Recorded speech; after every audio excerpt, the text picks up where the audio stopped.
Eu publiquei esse vídeo, mas vocês disseram que ele fala muito rápido e não conseguiram entender. Então eu decidi meter o vídeo em câmera lenta para que vocês consigam entender. Espero que dessa vez consigam entender. Muitos ficaram chateados, mas não era meu problema. Não era meu problema. É que ele fala muito rápido. Aqui os negros americanos falam assim.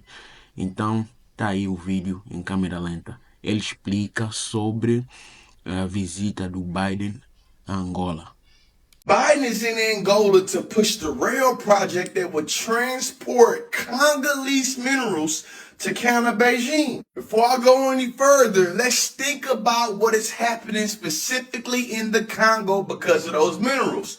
The project would connect the Democratic Republic of the Congo and Zambia to Angola's Port Lobito, allowing the U.S. to exploit the region's vast minerals, resources including copper and cobalt. For the people in the back, just so we're clear, when we talk about the G-side that's happening in the Congo, it's happening because of those minerals. So when we recognize the United States federal government is literally trying to help extract those minerals, they're also perpetuating the G-side in the Congo. Historically speaking, the ongoing plundering of resources from the DRC by the US and Europe has led to decades of devastating war, poverty, and environmental degradation. This damn near exemplifies how there are no underdeveloped countries in Africa that are only overexploited. In college, I read this book about how Europe is underdeveloped in Africa by Walter Rodney, and oh, it was a great one.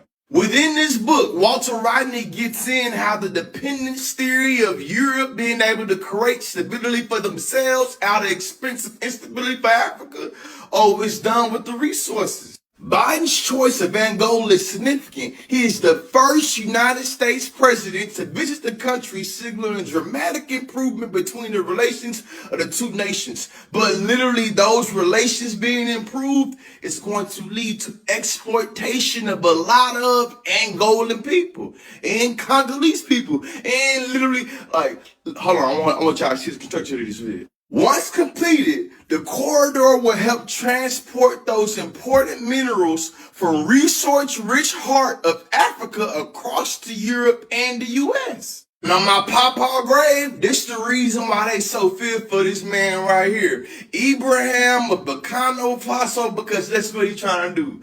Make sure all the resources stay to him and his people and stop literally lining the pockets of European corporations. Which takes me back to Angola, because when I was in South Africa, what I learned is that the Dutch was literally taking Angolan enslaved people and taking them to South Africa to be able to build up specifically in Cape Town. I also know here in the Americas, in Louisiana, we got the Angolan prison, the penitentiary, you know what I'm saying? It shows me that the Western world has always viewed the Angolan people as standing reserve for resources, stand in reserve for labor. And we see in 2024 what they trying to do. Angola is still key to the exploitation of Africa. Literally shows me I have to do me a deep dive on Angolan history because something is going on with the country and the legacy and the heritage, and I want to know what the Europeans see in the Angolans to make them always do this for like 500 years.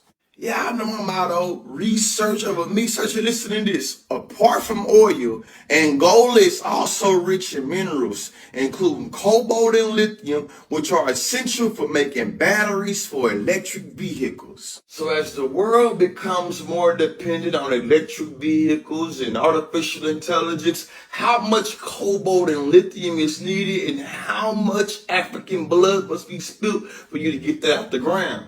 With the global focus moving more towards greener energy, including electric vehicles, the mines of Central Africa will become more and more attractive.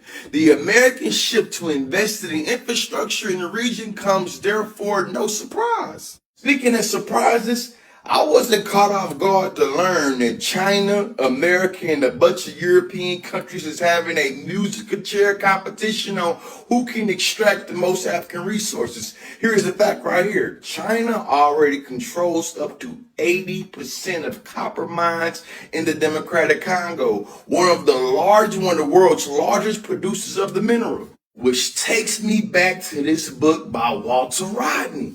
The entire global north is implicated in this. The entire Western world, you feel me? When it comes to Africa, according to Rodney, exploiting its natural resources like rubber and minerals through brutal colonial practices, extracting wealth without reinvesting in the local community, and suppressing indigenous development to maintain their control, essentially prioritizes their own economic growth at the expense of African development. Think about it.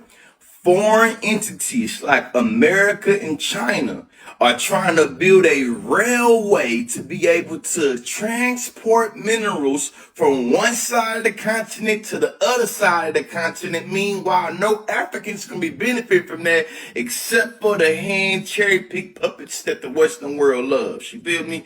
Education is elevation. We gotta stay on, hey.